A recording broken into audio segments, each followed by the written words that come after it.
ನಮಗೆ ಜಾತಿ ಧರ್ಮ ಇದು ಯಾವುದು ಬೇಡ ಆ ಥರದ ಜನ ಏನು ಯೋಚನೆ ಮಾಡ್ತಿದ್ರ. ಮೌಲ್ಯಾಧಾರಿತ ರಾಜಕಾರಣದ ಭ್ರಮಾಲೋಕ ಕಟ್ಟಿದವರೆಲ್ಲ ಮುಗ್ರಿಸಿದ್ದು ಇದೇ ಥರನೇ. ಇವತ್ತಿಗೆ ಜನರಿಗೆ ಭ್ರಮ ನಿರಸನ ಆಯ್ತು. 40 ವರ್ಷಗಳಿಂದ ರಾಮಕೃಷ್ಣ ಹೆಗಡೆ ಅವರು ಇದೇ ಥರ ಮೌಲ್ಯಾಧಾರಿತ ರಾಜಕಾರಣ ಅಂತ ಹೇಳ್ತಾ ಬಂದ್ಬಿಟ್ಟು ಯಾವಾಗ ಸಾರಾಯಿ ಬಾಟ್ಲಿಂಗ್ ಹಗರಣ, ರೇವ್ಜಿ ತುಬ್ಬು ಹಗರಣ ಇತ್ಯಾದಿಗಳು ಹೊರಗೆ ಬಂದವು ಆಗಲೂ ಕೂಡ ಇದೇ ಥರ ಭ್ರಮನಿರಸನ ಆಗಿಬಿಟ್ಟು 1989 ಚುನಾವಣೆಯಲ್ಲಿ ವೀರೇಂದ್ರ ಪಾಟೀಲ್ ನಾಯಕತ್ವದ ಕಾಂಗ್ರೆಸ್ ಪಕ್ಷಕ್ಕೆ 173 ಸೀಟ್ಗಳ ರಾಕ್ಷಸ ಬಹುಮತ ಸಿಕ್ಬಿಡ್ತು. ಇದು ಆದರೆ ಅವ್ರಿಗಿಂತ ಹೆಚ್ಚು ಇವರು ರಾಜಕಾರಣಿ ಅಲ್ಲದ ರಾಜಕಾರಣಿಗಳು ಇವರೆಲ್ಲ, ಅರವಿಂದ್ ಕೇಜ್ರಿವಾಲ್ ಮತ್ತು ಅವ್ರ ಹಿಂಬಾಲಕರೆಲ್ಲ. ಇವತ್ತು ಅವ್ರಿಗೆ ಸಿಕ್ಕಿರೋ 22 ಸೀಟ್ಗಳಲ್ಲಿ ನಾನು ಭಾಳ ಗಮನಿಸಿದ್ದು 6 ಸೀಟ್ಗಳು ಬಂದಿರೋದು ಮುಸ್ಲಿಂ ಬಾಹುಳ್ಯ ಮತಕ್ಷೇತ್ರಗಳಲ್ಲಿ. 7 ಆ ಥರದ್ರಲ್ಲಿ 6 ಸೀಟ್ ಇವ್ರು ಗೆದ್ದಿದ್ದಾರೆ. ಅಲ್ಲಿ ಗೆದ್ದಿರೋ ಗೆಲುವಿನ ಪ್ರಮಾಣ ಎಷ್ಟು ಗೊತ್ತಾ? 16,500 42,000 ಮತಗಳ ಅಂತರದಿಂದ ಅವರೆಲ್ಲ ಗೆದ್ದಿದ್ದಾರೆ ಮುಸ್ಲಿಂ 6 ಜನ. ಒಂದು ಕಡೆ ಮೋಹನ್ ಲಾಲ್ ಅಂತ ಒಬ್ಬರು BJP ಅಭ್ಯರ್ಥಿ ಗೆಲ್ತಾ ಇದ್ದಾರೆ. 7 ಪೈಕಿ 1 BJP, ಇನ್ನು 6 ಆಮ್ ಆದ್ಮಿ ಪಕ್ಷ. ಅಂದರೆ ಮೋದಿಯವರು ಆವಾಗಿಂದ ಸಬ್ಕಾ ಸಾಥ್ ಸಬ್ಕಾ ವಿಕಾಸ್ ಜೊತೆಗೆ 2019ರಲ್ಲಿ ಪ್ರಚಂಡ ಬಹುಮತವನ್ನು ಪಡೆದಾಗ ವಿಷಾದ ವ್ಯಕ್ತಪಡಿಸಿದ್ರು ಸೆಂಟ್ರಲ್ ಹಾಲಲ್ಲಿ ಸಂಸದರ ಉದ್ದೇಶ ಮಾತಾಡುವಾಗ. ನಮ್ಮ ದೇಶದ ಜನ ಇಷ್ಟು ದೊಡ್ಡ ಬಹುಮತ 354 ಸೀಟ್ ಕೊಟ್ಟಿದ್ದಾರೆ NDAಗೆ, ಆದರೂ ಮುಸ್ಲಿಂ ಮತದಾರರ ಮನಸ್ಸು ಗೆಲ್ಲಿಕ್ಕಾಗಲಿಲ್ಲ. ಅದರಿಂದ ನಾನು ಸಬ್ಕಾ ವಿಶ್ವಾಸ್ ಅಂತ 3ನೇ ಘೋಷಣೆ ಸೇರಿಸ್ತಾ ಇದ್ದೀನಿ ಅಂತ ಹೇಳಿದರು. ಅವ್ರಿಗೆ ಆ ಪ್ರತಿಸ್ಪಂದನ ಸಿಗಲಿಲ್ಲ, ಅವ್ರ ಪಕ್ಷದ ಸಹೋದ್ಯೋಗಿಗಳಿಂದ ಸಿಗಲಿಲ್ಲ, ಮುಸ್ಲಿಂ ಸಮುದಾಯದಿಂದ ಕೂಡ ಪ್ರತಿಸ್ಪಂದನ ಸಿಗಲಿಲ್ಲ. ಅದ್ರ ಜೊತೆಗೆ ತೀರಾ ಇತ್ತೀಚೆಗೆ 2022 ರಾಷ್ಟ್ರೀಯ ಕಾರ್ಯಕಾರಿಣಿ ನಂತರ ಇದೇ ಮೊದಲ ಬಾರಿಗೆ ಒಬ್ಬ ಪ್ರಧಾನಮಂತ್ರಿ ಪಸ್ಮಂದ ಮುಸ್ಲಿಮರ ಬಗ್ಗೆ ಮಾತಾಡೋಕ್ಕೆ ಶುರು ಮಾಡಿದರು. ಭಾರತೀಯ ಮುಸಲ್ಮಾನರ ಪೈಕಿ 85% ಅವರೆಲ್ಲ ಹಿಂದುಳಿದವರು, ದಲಿತರು ಅಂತಂದ್ಬಿಟ್ಟು ಅದಕ್ಕೂ ಪ್ರತಿಸ್ಪಂದನ ಸಿಗಲಿಲ್ಲ. ಹಾಗಾಗಿಬಿಟ್ಟೆ ಲೋಕಸಭಾ ಚುನಾವಣೆ ಇದ್ದಕ್ಕಿದ್ದಂತೆ 3ನೇ ಹಂತದ ನಂತರ ಅವರ ಭಾಷಣದಲ್ಲಿದ್ದ ಮಾಧುರ್ಯ ಕರ್ಕಶ ಆಗಿಬಿಡ್ತು. ಆದರೆ ಇದು ಮೋದಿಯವರು ಇನ್ನೇನು ಹಿಂದುತ್ವ ಅಂತಂದರೆ ಮುಸ್ಲಿಂ ವಿರೋಧಿ ರಾಜಕಾರಣವೇ ಹಿಂದುತ್ವವಾ, ಅಥವಾ ಹಿಂದೂ ಮನೋಧರ್ಮ ಅಂತಂದರೆ ಮುಸ್ಲಿಮರು ವಿರೋಧಿಸೋದ? ಭಾರತೀಯ ಜನತಾ ಪಕ್ಷ ಇದ್ರ ಬಗ್ಗೆ ಕೂಡ ತನ್ನ ನಿಲುವನ್ನು ಸ್ಪಷ್ಟಪಡಿಸಬೇಕಾಗಿದೆ. ಯಾಕಂದರೆ ಒಂದು ಕಡೆ ಅಂತಾರಾಷ್ಟ್ರೀಯ ವ್ಯವಹಾರಗಳಲ್ಲಿ ಬಹುತೇಕ ಮುಸ್ಲಿಂ ರಾಷ್ಟ್ರಗಳ ಜೊತೆಗೆ ಸಮುದ್ರ ಬಾಂಧವ್ಯವನ್ನು ಮೋದಿಯವರು ರೂಢಿಸ್ಕೊಂಡು ಬಂದಿದ್ದಾರೆ. ನೆರೆಹೊರೆ ರಾಷ್ಟ್ರ, ದಾಯಾದಿ ರಾಷ್ಟ್ರಗಳು ಎರಡು ಬಿಟ್ಬಿಟ್ರೆ ಉಳಿದಂತೆ ಅದು ಪೂರ್ವದ್ದದ್ದು ಇತ್ತೀಚೆಗೆ ಸೃಷ್ಟಿಯಾಗಿರೋದು. ಉಳಿದಂತೆ ಬಹುತೇಕ ಮುಸ್ಲಿಂ ರಾಷ್ಟ್ರಗಳು ಅವರೆಲ್ಲ ರಾಷ್ಟ್ರೀಯ ಗೌರವವನ್ನು ಸಲ್ಲಿಸಿದವರು ಹೋದಾಗಲೆಲ್ಲನೂ. ಅವ್ರ ಜೊತೆಗೆ ವಿಶೇಷವಾಗಿ ಈ ತೈಲ ರಾಷ್ಟ್ರಗಳ ಜೊತೆಗೆಲ್ಲ ಸಂಬಂಧ ಇಟ್ಕೊಂಡಿದ್ರು. ಆದರೆ ರಾಷ್ಟ್ರದ ಒಳಗೆ ಹಿಂದುತ್ವ ಅಂದರೆ ಇದೇನಾ? ಅಲ್ಲಿನ ಮುಸ್ಲಿಂ ಮತದಾರರು ಗೆಲ್ಲೋ ಪಕ್ಷ ಯಾವುದೋ ಅವ್ರಿಗೆ ಕನ್ಸಾಲಿಡೇಟ್ ಆಗಿ ಮತ ಹಾಕ್ತಾ ಬರ್ತಾರೆ. ಅವ್ನ ಪ್ಯಾಟರ್ನ್ ಸೆಟ್ ಆಗಿಬಿಡುತ್ತೆ. ಭಾರತೀಯ ಮುಸಲ್ಮಾನರು ಇದೇ ಥರ ಪರಕೀಯರಂತೆ, ಪರದೇಶಗಳಂತೆ, ಅನಾಥರಂತೆ ನೀವು ಇದೇ ಥರ ಅವ್ರನ್ನ ನಡೆಸ್ಕೊಳ್ತಾ ಹೋಗ್ತೀರಾ. ನಮಗೆ ಆಶ್ಚರ್ಯ ಅನ್ನಿಸುತ್ತೆ ಅಂದರೆ ರಾಷ್ಟ್ರೀಯ ವಾಹಿನಿಗಳಲ್ಲಿ BJP ವಕ್ತಾರಗಳೆಲ್ಲ ಮುಸ್ಲಿಮ್ರು.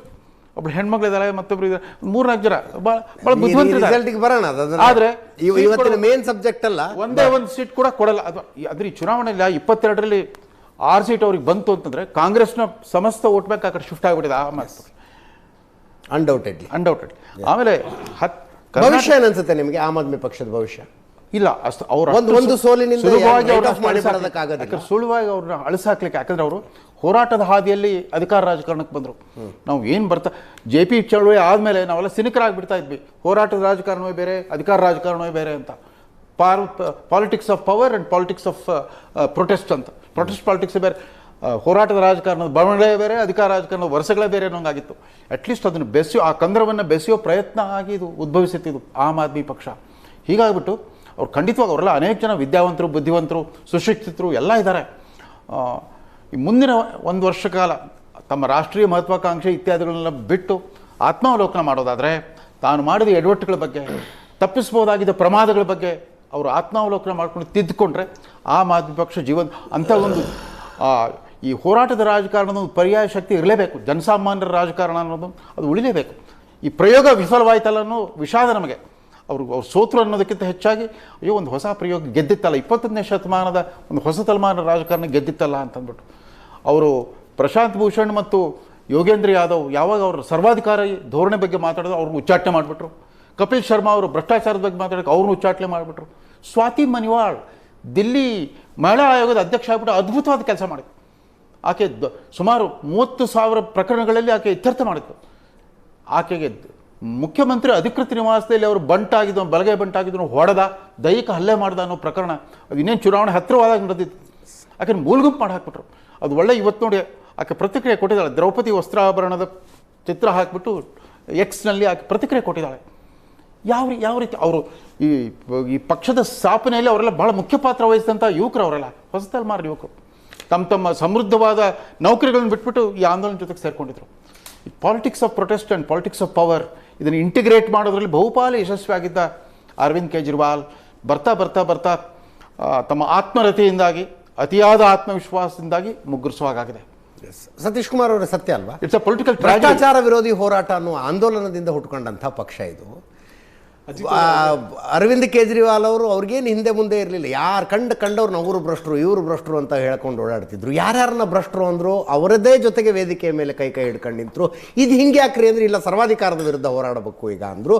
ಬಟ್ ದೊಡ್ಡ ಸರ್ವಾಧಿಕಾರಿ ಅವರಾದರು ಪಕ್ಷದಲ್ಲಿ.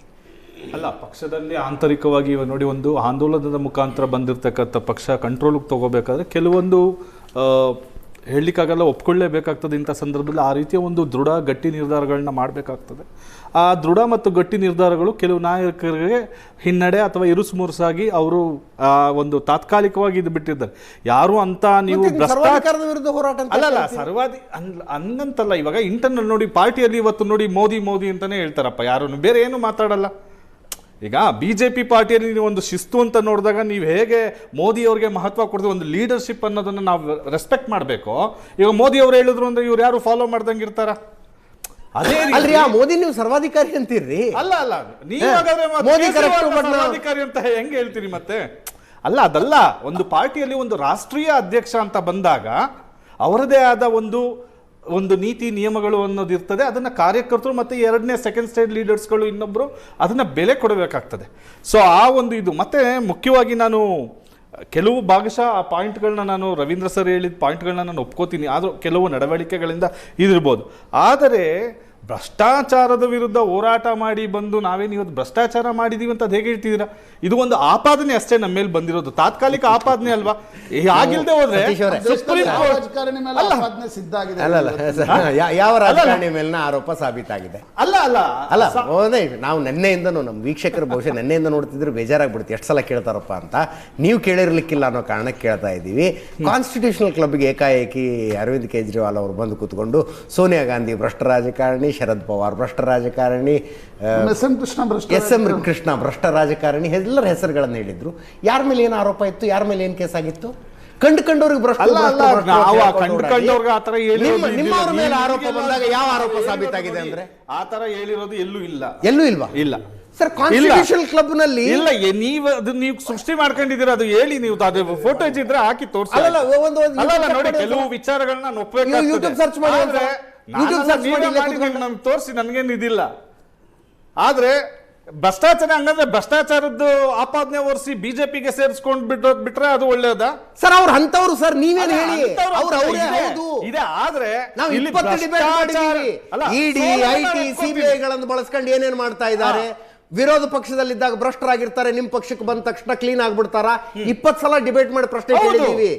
ನಿಮಗೂ ಅವ್ರಿಗೂ ಏನ್ ವ್ಯತ್ಯಾಸ ಅಂತ ಕೇಳ್ತಾ ಇರೋ? ಅಲ್ಲ, ನಮ್ಗೇನ್ ವ್ಯತ್ಯಾಸ? ನಾವ್ ಯಾರು ಸೇರ್ಸ್ಕೊಂಡಿಲ್ವಲ್ಲ. ನಮ್ ಪಕ್ಷ ನಮ್ದೇನೋ ಒಂದು ಆಂತರಿಕವಾಗಿ ಆದಂತಹ ಒಂದು ಮಿಸ್ಟೇಕ್ ಇಂದ ಸೋತಿದೀವಿ.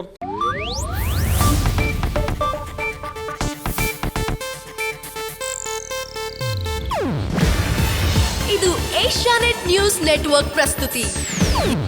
ನೀವು ನೋಡ್ತಿದ್ದೀರಾ ಏಷ್ಯಾನೆಟ್ ಸುವರ್ಣ ನ್ಯೂಸ್.